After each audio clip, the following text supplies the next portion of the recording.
네, 오늘 말씀은요. 그래도 나는 하나님을 선택합니다 라는 제목으로 여러분들과 말씀을 나눠보길 원합니다.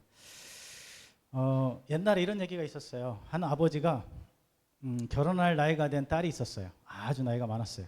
그런데 아버지에게 고민이 생겼습니다. 사익감으로 생각하는 남자 두 명이 있었어요. 남자 한 명이 아니고 두 명이 생긴 거예요. 아버지 마음에 너무 드셨어요. 동쪽에 사는 총각은 돈이 많아요. 돈이 아주 많은데 외모가 마음에 들지 않아요. 근데 반대쪽 서쪽에 사는 총각은 참으로 잘생겼어요. 너무나 잘생겼어요. 근데 가진 게 없어요. 가진 게.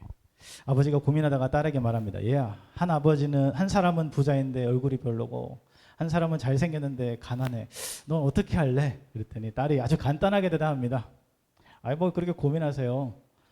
동가식 서가숙 하면 되죠. 이렇게 얘기를 했어요. 이게 무슨 얘기인가 하면 밥은 부잣집인 동쪽에서 먹고 잠은 잘생긴 총각집에 서쪽에 가서 자면 된다 이런 얘기죠. 두 사람만 다 갖겠다는 얘기입니다. 재밌는 이야기지만 가만히 생각해보면 우리 신앙하고 좀 비슷한 것 같아요. 하나님에게 복음 받고 싶어요. 그런데 세상의 즐거움도 놓치기 싫단 말이죠. 두 가지를 다 가고 싶죠. 하나님도 섬기고 싶어요. 그런데 내 욕심도 내려놓고 싶지 않다는 거죠. 주일에는 하나님을 선택하지만 월요일부터 토요일까지 세상의 방법을 선택할 때가 많이 있다는 것입니다. 그래서 우리는 가능하면 하나님을 가지고 세상도 가지고 두 개 다 가지고 싶은 거죠. 그런데 믿음에는 반드시 선택해야 되는 순간이 다가와요. 하나님의 말씀을 따를 것인가, 눈의 이익을 따를 것인가, 그렇죠? 하나님을 예배할 것인가, 세상의 영광을 선택할 것인가. 바로 그 순간 예수님께도 그러한 선택의 순간이 다가왔다는 거예요. 오늘 말씀을 보면 광야에서 사탄은 예수님을 세 번이나 물어보죠. 세 가지를 물어보죠. 떡을 돌로 만들라. 아니면 성전에서 뛰어내려라. 아니면 내게 한 번만 절해봐라. 그러면 내가 모든 영광 줄게. 이렇게 시험합니다. 매번 근데 예수님은 같은 선택을 하셨어요. 누굴 선택하셨냐면 하면 하나님 한 분만 선택했습니다. 그래서 오늘 말씀을 통해서요. 우리도 강야에서도 이렇게 고백할 수 있기를 바랍니다. 그래도 나는 하나님을 선택하겠습니다. 우리 같이 한번 읽어보겠습니다. 그래도 나는 하나님을 선택하겠습니다. 아멘. 이러한 고백이 있길 원합니다. 첫 번째 말씀은요. 시험과 환난은 같이 한번 읽어볼까요? 시작. 아멘. 오늘 말씀 이전을 보면요. 예수님이 어떤 장면이 나오는가 하면 요단강을 걷다가 세례를 받으시는 장면이 나옵니다. 마태복음 3장 16절에 보니까 예수께서 세례를 받으시고 곧 물에서 올라오실새 같이 읽어볼까요? 하늘이 열리고 하나님의 성령이 비둘기같이 내려 자기 위에 임하심을 보더니. 네. 예수님께서 세례를 받으실 때 어떻게 해요? 하늘이 열려졌다. 그리고 성령의 비둘기가 내려왔다 라고 얘기하고 있습니다. 세례는 우리 신앙에 중요한 의미를 가지고 있어요. 그래서 로마서 6장 3장 4절은 세례를 예수 그리스도의 죽으심과 부활을 연합하는 것으로 설명하는 거예요. 그래서 우리가 물속에 들어가는 건 뭐죠? 우리는 지금 세례를 주잖아요. 그러니까 물로 이렇게 세례만 한단 말이죠. 실제적으로 세례는 물속에 빠지는 것을 얘기합니다. 침례라고 합니다. 그래서 물속에 들어가는 것은 옛사람이 그리스도와 함께 죽은 것을 나타내는 것이고 물속에서 나오는 것은 그리스도와 함께 새 생명 가운데 살아나는 것을 나타내는 거예요. 우리가 교회를 오래 다니면서 세례를 받을 수 있어요. 중요한 것은 세례를 단순한 종교적인 절차로 지나갈 때가 있다는 거예요. 우리 세례 다 받으셨나요? 네, 권사님도 다 받으셨을 것이고. 다 받으셨나요? 우리? 네. 이 고백은 뭔가 하면 이제 나는 예수 그리스도와 함께 살겠습니다는 고백이에요. 누구에게? 하나님께 고백하고 우리 청중에게 고백하는 겁니다. 그래서 우리 모두가 하나님의 공동체가 되는 거예요. 예수님께서 세례를 받으시자 하늘의 음성이 들렸죠. 뭐라고 하는가 하면 3장 17절에 보니까 이는 말씀 들어볼까요? 같이 읽을까요? 시작. 이는 내 사랑하는 아들이요 내 기뻐하는 자라. 하나님께서 분명하게 말씀하십니다. 너는 내 아들이다.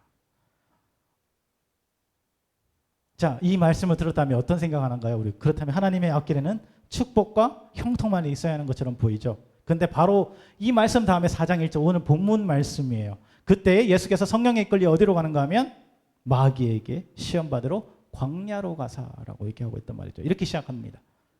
놀랍게도 광야를 그냥 가신 거 아니라 성령님에 이끌려 갔어요. 그런데 그 가운데 형통과 평안과 축복이 없었어요. 그래서 우리는 보통 이렇게 생각하잖아요. 하나님이 함께 하시면 일이 잘 풀려야 하지 않습니까? 그죠? 기도하면 어려움이 사라져야지 왜 안 사라집니까? 아니면 믿음으로 살면 광야는 없어야 되지 않을까요? 라고 우리가 하나님께 따지며 물을 때가 있어요. 근데 오늘 성경은 전혀 다른 모습을 보여준다는 거죠. 성령님의 인도하심 가운데 있어도 광야는 찾아올 수 있다는 거예요. 예수님을 믿고 은혜를 받고 예배를 드리면 힘이 납니다. 그죠? 그런데 교회 문을 나가서 가정과 직장과 학교, 세상으로 돌아가면서 현실의 문제가 탁 부딪히게 되죠. 나는 변해도요, 세상은 변하지 않아요. 우리가 여러분들 수련회 갔다 오시면 수련회 가면 은혜를 많이 받잖아요. 그죠? 그러면 은혜를 많이 받아서 너무 기쁜 마음으로 집에 탁 돌아갑니다. 그러면 첫 번째 문이 가족이에요. 내가 은혜를 받고 난 기분이 너무 좋은데 집에 들어가자마자 사람들은 변하지 않아. 그대로예요. 거기서 갑자기 무너지기 시작합니다. 갑자기 화가 나기 시작하고 짜증이 나기 시작하고 수련회 수련회를 마치고 오자마자 그날 당장 그 일이 일어납니다. 세상은 똑같다는 거예요. 우리가 여기서 은혜를 받잖아요. 세상은 그대로예요. 근데 그 은혜를 어떻게 세상에서 가지고 살아갈 것인가가 우리가 해야 될 일이라는 겁니다. 그래서 경제의 문제도 있고요. 자녀의 문제도 있고 건강의 문제, 사람의 문제. 근데 우리가 이런 어려움 만날 때마다 이런 생각을 해요. 하나님이 나를 버리셨나? 아니면 하나님이 나와 동행하고 계신 건가? 근데 예수님은 예수님의 광야를 오늘 한번 봤으면 좋겠어요. 하나님의 사랑을 받지 못해서 광야를 간 것이 아니라 하나님 분명히 말씀하셨습니다. 이는 내 사랑하는 아들이다. 그리고 바로 그 사랑받는 아들이 광야에 들어갔습니다. 광야가 왔다고 하나님의 사랑을 의심해서는 안 되는 거죠. 광야에는 뭐가 있어요? 사람도 없고요. 먹을 것도 없고요. 의지할 것도 없어요. 근데 광야에 들어가면 내가 무엇을 의지하고 있는지가 확실히 드러난다는 거예요. 돈이 부족할 때, 사람들이 나를 알아주지 않을 때, 기도응답이 없을 때, 내 계획대로 되지 않을 때 내가 무엇을 믿고 있는지가 드러난다는 거예요. 찬양에 은혜로다라는 찬양이 있어요. 은혜로다 주와 함께 거함이 은혜로다, 이 찬양이 있어요. 이 찬양을 작곡하신 분이 장종택 목사님이세요. 그런데 이분에게 어느 날 갑자기 감당하기 어려운 광야가 찾아옵니다. 2015년 당시 18살이었던 딸 온유가 갑자기 희귀성 뇌염의 의식을 잃게 돼요. 8살인데 뇌염이 생겼어요. 사랑하는 딸이 병상에 고통받는 모습을 바라보면서 이 목사님은요, 밤을 새워서 딸을 닦고 또 수많은 사람들에게 중보기도 요청을 보냅니다. 1분 1초를 다투면서 계속 그 시간 동안에 기도밖에 없는 거예요. 할 수 있는 것이. 그리고 시간을 버팁니다. 아이가 좋아졌을까요? 상황이 또 안 좋아졌어요. 발작이 일어나고요. 그리고 발작이 일어나면 닌게 맞고 있잖아요. 움직이면 다 끊어지잖아요. 이것도 뭐 1, 2만 원짜리라고 몇십만 원짜리를 맞고 있어요. 아기가. 그러니까 목사님이 아기 위에 뛰어 올라가서 아기가 못 움직이게 몸을 꽉 붙잡고 뭐 1시간이면 좋은데 뭐 몇 시간씩 붙잡고 씨름하는 거예요. 움직이지 못하게. 근데 아기도 고통이고 아버지도 고통이고.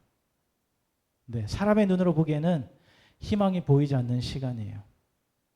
뭐 그게 의사 선생님들도 가망성이 없대. 점점점 뇌를 먹고 내가 죽어가고 있다는 거예요. 죽어가고 있다. 그런 가운데 희망이 보이지 않잖아요. 사람의 눈으로 봤을 때는 불가능합니다. 그런데 그 깊은 광야에서 그 목사님 마음에 하나님의 말씀이 찾아왔습니다. 시편 121편 말씀인데 같이 읽어볼까요? 시작. 이스라엘을 지키시는 이는 졸지도 아니하시고 주무시지도 아니하시리로다. 네, 상황은 아직까지 달라지지 않았어요. 그런데 장 목사님이 이 말씀을 붙들었어요. 그리고 기도합니다.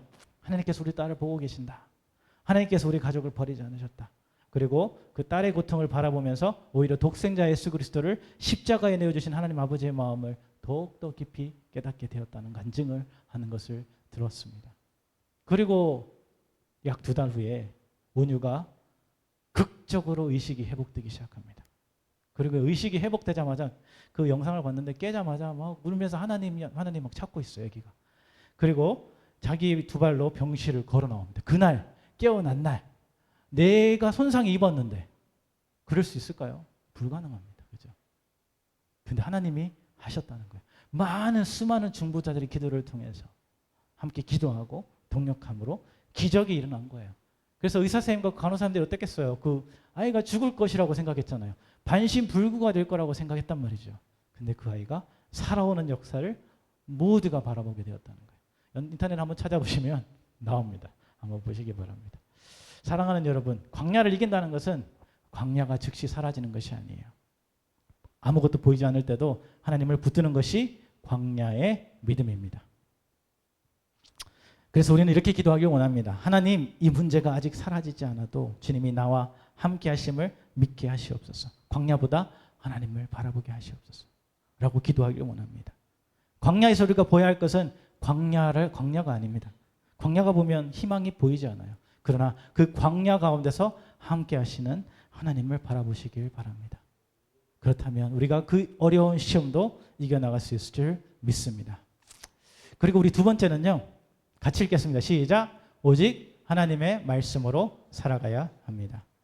예수님은 광야에서 오늘 말씀 보니까 40일 금식기도를 하셨어요. 금식기도 해보셨나요? 다 해보셨나요? 다들 대답이 많이 없으시면 다 해보신 것 같습니다. 많이 해보셨을 거라고 생각합니다. 저도 금식기도 해봤는데 결코 쉬운 일이 아닙니다. 금식을 한다는 것은. 저도 예전에 뭐 3일도 해보고 5일도 해봤습니다. 많이.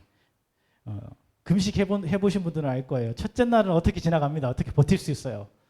둘째 날부터는 이제 몸이 막 힘이 빠지고요. 먹고 싶은 음식이 자꾸 생각이 나요. 참. 제가 이제 청년부 리더로 있을 때 청년들 그 부서원들을 데리고 금식 기도를 간 적이 있어요.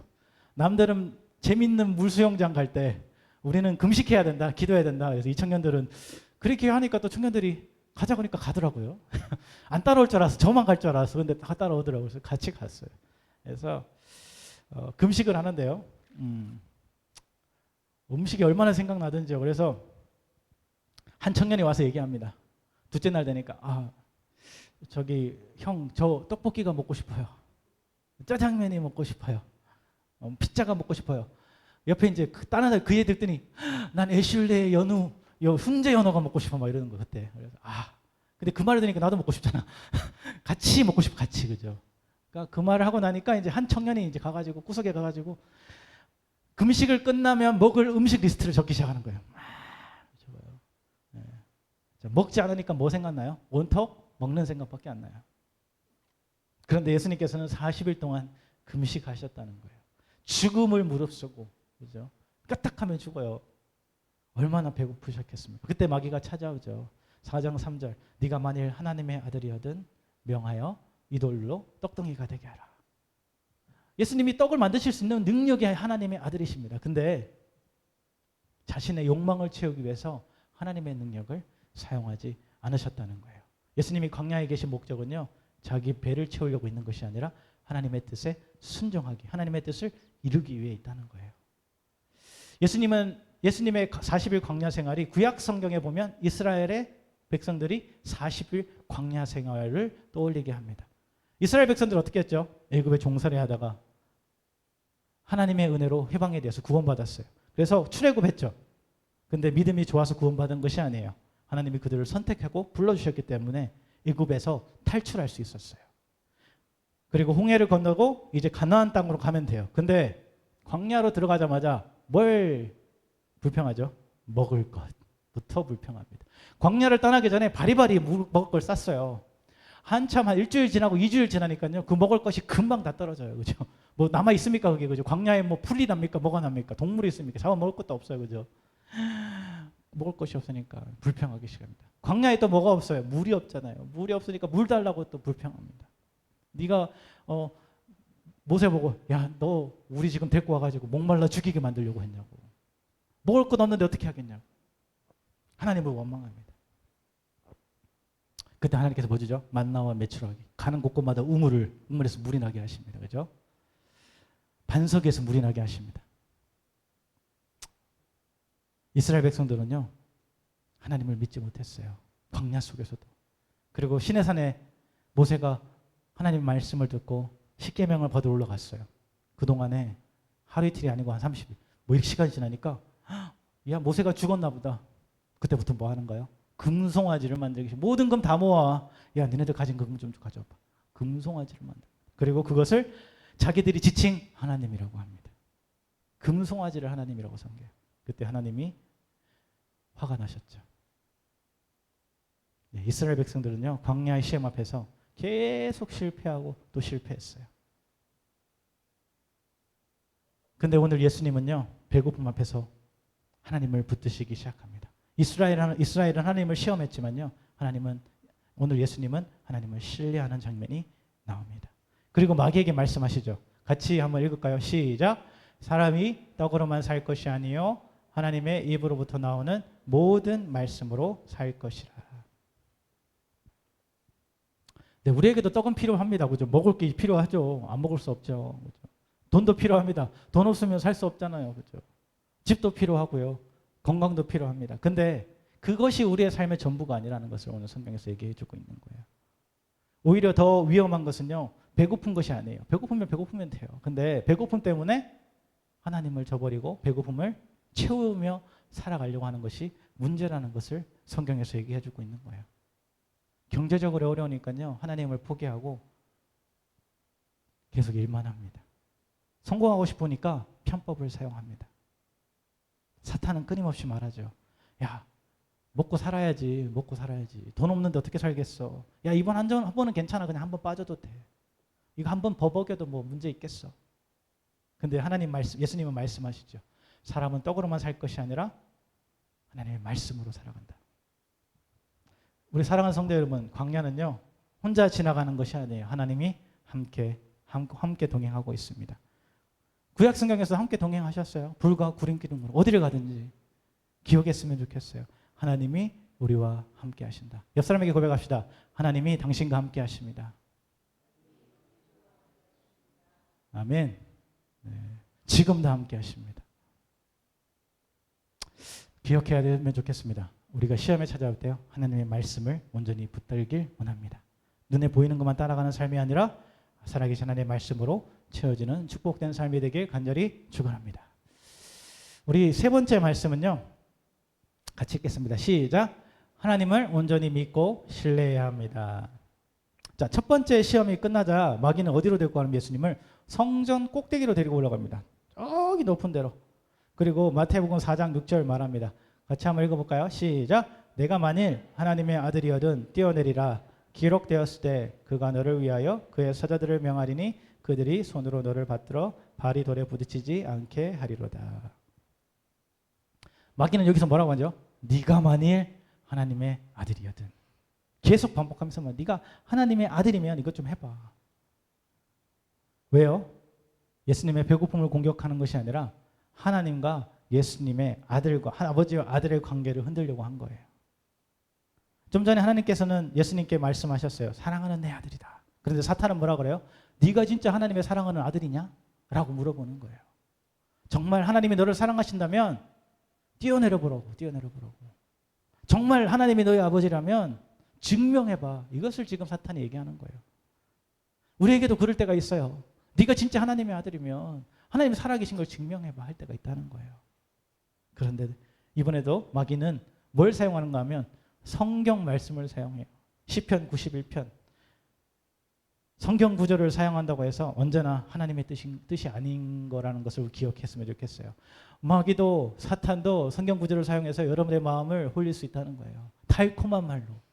이것이 곧 하나님의 음성인 것처럼. 그래서 우리가 하나님의 음성, 하나님의 말씀을 잘 구별해서 읽어야 된다는 거예요. 그래서 말씀을 조금만 틀어도 2단, 3단이 되는 거예요. 그래서 조금 트니까 어떻게 돼요? 저기 2단이 종교들이 생기잖아요. 말씀을 자기 욕심을 이루기 위해서 사용할 수 있기 때문입니다. 우리의 신앙생활에도요. 사탄은 우리의 정체성을 흔들 때가 있어요. 너 정말 구원받은 사람 맞니? 너 하나님의 자녀라고 하는데 아직도 죄를 짓고 있는 건 아닌가? 예수님 믿는데 왜 나는 부족할까? 사탄은 우리에게 계속 속삭여요. 너 하나님 자녀 맞아. 예수님 믿는다면 어떻게 그렇게 살 수 있어? 계속 우리에게 속삭여요. 계속. 그러면서 우리의 과거의 실패를 계속 보여줍니다. 그런데 기억하십시오. 로마서 8장 1절 말씀입니다. 같이 읽겠습니다. 시작. 그러므로 이제 그리스도 예수 안에 있는 자에게는 결코 아멘. 이전의 모든 죄악들은 예수 십자가에 못 박았습니다. 아멘. 지금 우리의 삶도 예수 십자가에 못 박았습니다. 우리는 죄로 넘어질 하나님의 자녀들이 아니라는 거예요. 우리가 부족해도 하나님 예수 그리스도와 함께 하시기에 우리는 하나님의 의로운 자녀들인 줄 믿습니다. 아멘. 매일매일 그래서 회개하고 나가는 거예요. 우리가 하나님의 자녀인 이유는 우리가 완벽하기 때문에도 아니에요. 우리는 부족하고 넘어질 수 있지만 그리스도의 믿음으로 하나님의 은혜 안에 들어있기 때문입니다. 이 얘기는 뭐냐? 죄를 마음대로 지으라는 얘기가 아니에요. 하나님의 자녀는 죄를 가볍게 여기지 않기 때문이에요. 진정한 하나님의 자녀라면 넘어졌다면 회개하고 다시 돌아오면 됩니다. 사탄은 이렇게 하면 너는 이제 끝났어 라고 얘기하지만 복음은 어떻게 얘기하는가 하면 그 죄를 예수님께서 십자가에 담당하셨다라고 합니다. 그래서 마귀가 말씀하죠. 예수님이 마귀에게 말씀하십니다. 마태복음 4장 7절이에요. 시작. 또 기록되었을 주 너의 하나님을 시험하지 말라. 믿음과 하나님을 시험하는 건 달라요. 그러나 하나님을 시험하는 것은 이렇게 말해요. 정말 하나님이 살아계시면 내가 원하는 것을 해주세요. 이번 사업 성공하면 하나님과 함께하는 것으로 알겠습니다. 그죠? 병 고쳐주면 하나님의 살아계신 걸 믿겠습니다. 어떤 자녀들은요, 부모님이 암에 걸려 돌아가셨어요. 그 전까지 열심히 신앙생활을 했단 말이죠. 그런데 암에 걸려 돌아가시기 전에 어떤 기도를 했는가 하면 하나님 살아계시면 절대 저희 어머님을 돌아가시게 할 수 없어요. 돌아가시면 나 하나님 떠날 거예요. 이렇게 기도하는 사람들이 있다니까요. 그리고 그 아버님이 돌아가셨어요. 아버님 돌아가시고 딸이 교회를 떠났어요. 하나님이 안 살아계신다고. 이것은요 잘못된 신앙이에요. 우리의 믿음은요 죽든지 살든지 하나님의 은혜 안에 있고요. 우리의 삶은 하나님의 손에 붙들려 있는 삶이에요. 그러나 기억하시면 좋겠어요. 하나님은 살아계시고요. 지금도 역사하고 계십니다. 우리의 필요한 것을 채워주시는 분인 줄 믿습니다. 마태복음 6장 33절 말합니다. 같이 한번 읽어볼까요? 시작. 너희는 먼저 그의 나라와 그의 일을 구하라. 그리하면 이 모든 것을 너에게 아멘. 나의 뜻보다 뭘 구해요? 하나님의 나라와 그의 의를 구하라 라고 하고 있어요. 그 다음에 뭘 주신다고요? 너에게 필요한 것 주신다 라고 말씀하셨어요. 한 예화가 있어요. 한 서커스 단원이 아주 유명한 사람이에요. 이 사람은 외줄타기의 고수예요. 고수. 우리나라도 외줄타기 하는 사람 있잖아요. 근데 이 사람이 나이아가라 폭포 위에 이렇게 큰 강철줄을 쫙 연결시켜 놓고 거기서 외줄타기를 하는 거예요. 그 외줄타기를 하니까 사람들이 막 방송도 막 카메라도 찍고 막 박수를 치고 난리가 났어요. 그거 얼마나 바람도 불고 위험해요. 그죠? 떨어지면 죽는 거죠. 그죠? 외줄타기로 막 지나갑니다. 그리고 이제 건넜어요. 건너고 나서 이제 거기 구경하는 사람들한테 얘기합니다. 여러분들, 제가 사람 한 명을 어깨에 태우고 이 줄을 건널 수 있다고 믿습니까? 라고 했더니 사람들이 이렇게 어떻게 얘기했을까요? 네, 믿어요. 왜냐면 건넜으니까. 그러면 제 어깨 위에 탈 사람 나오세요. 그랬더니 아무도 안 나오는 거예요. 분명히 믿는다 했는데 안 나와 아무도. 그죠? 아무도 나오지 않아. 입으로는 믿는다고 했지만 자신의 몸을 맡기지는 못하는 거예요. 저 사람은 분명히 줄을 달 타는 건 알겠어. 근데 내 삶을 맡길 정도는 안 된다 생각한 거죠. 근데 그때 한 어린 소녀가 앞으로 나왔습니다. 그리고 그 소녀가 고개서 어깨 위에 올라가요. 그리고 그 사람은 소녀를 태우고 무사히 줄을 건넜어요. 사람들이 이제 막 난리가 났어요. 야, 저 소녀 참 대단하다. 어떻게 그럴까? 물어봤어. 너 안 무서웠냐? 그랬더니 소년이 말해요. 저분이 제 아버지예요. 제 아버지. 아버지. 네, 맞아요. 믿음은 하나님께 정말 나를 사랑하시면 증명해보사를 말하는 것이 아니에요. 믿음은 저분이 내 아버지예요. 그러니까 우리가 하나님 말씀을 믿고 따라가는 것인 줄 믿습니다. 아멘. 네, 상황을 다 이해하지 못해도요. 앞으로 어떤 일이 생길지 몰라도 하나님께서는 나의 아버지심을 믿기에 그분께 나의 삶을 맡기는 것입니다. 그래서 하나님께 기적을 요구하며 사랑을 확인하는 것이 아니라 우리를 사랑하신다는 말씀을 믿고 하나님께 우리의 인생을 맡길 수 있는 그러한 삶이 되길 간절히 축원합니다. 우리 마지막 네 번째는요. 같이 한번 읽겠습니다. 시작. 오직 하나님께 경배하고 하나님만. 이제 마지막 세 번째 시험이 남았어요. 마귀가 예수님께 세상의 모든 나라를 보여줍니다. 저기 우리 무등산 저기 올라가면 전망대 있잖아요. 그 전망대쯤 간 것 같아요. 무등산에 올라가가지고 저기 광주 시내를 보여주는 것처럼 예수님은 저 높은 곳에 가 저 천하마 전 뭐 나무와 산과 사람들 모든 말들을 보여주며 말합니다. 만일 내가 내게 엎드리면 내가 나를 경배하면 이 모든 것을 너에게 주겠다. 예수님은 온 세상의 왕으로 오셨잖아요. 결국 모든 민족과 모든 권세가 예수님께 속하게 되는 것이 하나님의 계획입니다. 그런데 그것을 이루는 하나님의 길은 평탄한 길이 아니었어요. 십자가의 길이었다는 거예요. 예수님은 우리를 위해서 고난받으셔야 했고 사람들에게 버림받으셨고 십자가에서 죽으셔야 했어요. 근데 부활을 통해 승리하셨다는 거예요. 그때 사탄은 뭐라고 하는가 하면 야 굳이 십자가 질 필요 있어. 힘들게 뭐하러 그렇게 고난받을 필요가 있냐. 쉽게 나한테 와서 절해. 그러면 내가 편안하게 너 왕으로 만들어줄게 라고 얘기하고 있는 거예요. 한 번만 절해. 내가 세상의 모든 나라의 영광과 권세를 너에게 줄게. 한마디로 사탄은 예수님께 십자가 없는 영광, 고난이 없는 왕권을 얘기하고 있는 거예요. 타협해. 사탄은 우리에게도 똑같이 말합니다. 사탄은요 언제나 우리에게 지름길을 보여주려고 해요. 근데 그 지름길에는 대가가 항상 따라옵니다. 예수님께 요구한 대가는 딱 한 개예요. 내게 절하라. 결국 세 번째 시험은 성공의 문제가 아니라 예배의 문제. 누구를 선택할 것인가. 우리 일제강점기에 신사참배 아십니까? 아시는 분은 아실 거예요. 당시 일본의 신사참배를 종교행위가 아니라 국가의례라고 주장하면서 일본이 교회와 기독교인들을 참여를 강요했습니다. 그것이 신사참배예요. 나 외에 다른 신을 섬기지 말라가 성경의 우리 10계명인데 제일 큰 계명인데 그것을 섬겨라라고 하는 것을 얘기하는 겁니다. 그래서 신사참배를 거부하면 어떻게 했죠? 감옥에 갇히고 고문당하고 죽게 됩니다. 이러니까 크리스천들이 믿음의 사람들이 무너지기 시작합니다. 마음으로 하나님만 믿으면 되지 뭐 가서 한번 절하는데 뭐 무슨 일 생기겠어? 한 번만 하면 되는데 뭐 이런 식으로 쉽게 타협하는 거예요. 교회를 지키기 위해서라도 이번 한 번만 가서 신사참배하면 되지.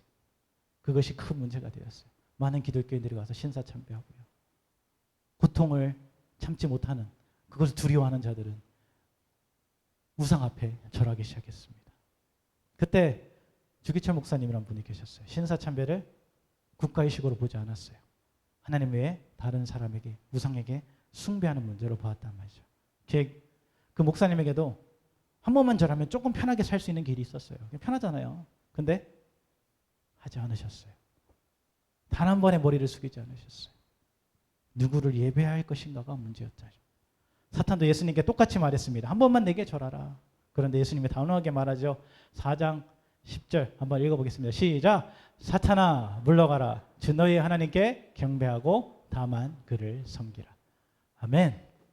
사탄은 물러갈지어다. 우리의 삶 가운데 사탄이 떠나갈지어다. 제가 이제 요 근래에 이제 유튜브 쇼츠를 보고 있는데 개그맨 허경환 씨가 방송에 나와서 이제 하는 것을 보게 되었어요. 부모님 이야기를 재밌게 하는 걸 들었어요. 뭔 얘기를 하는가 하면 자기 부모님이 어느 순간부터 새벽 예배로 갑자기 열심히 나가기 시작했대요. 열정적으로 나가기 시작했대요. 근데 이제 어머니가 운전도 못 하시니까 걸어가시는 거예요. 근데 새벽에는 꼼꼼하잖아요. 위험하고 그죠. 교회를 걸어가야 되니까 아버지가 보시기에는 좀 걱정이 됐나 봐요. 그래서 어느 아버지가 얘기했대요. 아, 새벽 예배는 위험하니까 주일만 가서 예배 드리세요. 그 말을 들은 어머니가 갑자기 뭐라고 그러신지 아세요? 사탄아 물러가라 그랬대요. 사탄아 물러가라. 네. 물론 뭐 아버지가 사탄이라는 뜻은 아닙니다. 그죠? 아내가 위험할까 봐 걱정돼서 얘기하신 거겠죠. 걱정돼서. 이것 때문에 가족들이 웃었다고 해요. 막 웃었다고 해요. 뭐 싸운 게 아니고. 근데 저는 이야기를 들으면서 한 가지 마음에 남아요. 그 어머니의 마음에 분명한 선택이 있었다는 거. 그것이 뭘까요? 그래도 나는 하나님께 나아가겠습니다는 선택이겠죠. 그죠? 나 방해하지 마. 난 그래도 하나님 믿을 거야. 선택이라는 거예요. 사랑하는 성도 여러분, 우리에게도 매일 작은 선택이 찾아옵니다. 꼭 그렇게까지 믿어야 될까? 이번 한 번만 빠지면 괜찮지 않을까? 손해 보지 말고 세상의 방법을 따르면 좀 더 이득을 보지 않을까? 네, 근데요 성경에서 뭐라고요? 심은 대로 거둔다 그랬어요. 콩을 심었으면 콩이 나야죠. 팥을 심었으면 팥이 나야죠. 팥을 심었는데 무화과 나무가 나오지 않습니다.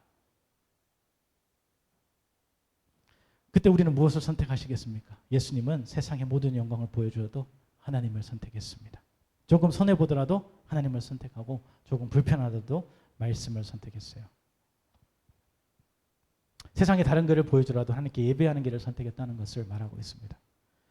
믿음은 모든 것이 편할 때 하나님을 선택하는 것이 아닙니다. 오늘같이 광야 가운데 있을지라도 시험 가운데 있을지라도 하나님을 선택하는 것이 믿음입니다.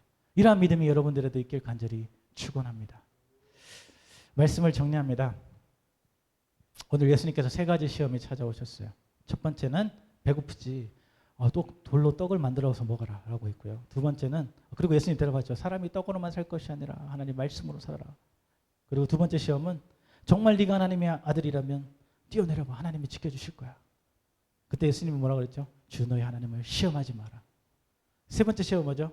한 번만 내게 절해. 그냥 내 세상 모든 영광 다 줄게. 예수님 단호하게 말씀하시죠. 사탄아 물러가라. 주 너의 하나님께 경배하고 다만 그를 섬기라.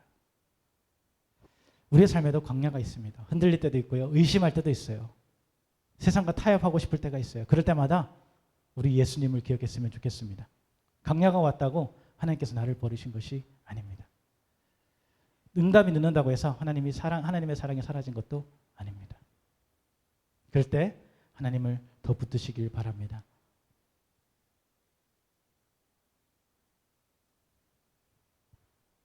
그리고 우리 고백하길 원합니다. 밑에 빨간 줄 있죠? 저기 무슨 색이 핑크색인가요? 같이 읽어보겠습니다. 그래도 나는 시작.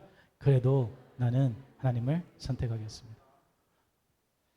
이러한 믿음으로 광야와 시험을 이기고 매일 하나님의 말씀으로 승리하는 우리 성도님이 되길 주님의 이름으로 간절히 축원합니다. 우리 같이 일어나서 찬양하며 주님 앞에 나아가도록 하겠습니다. 집사님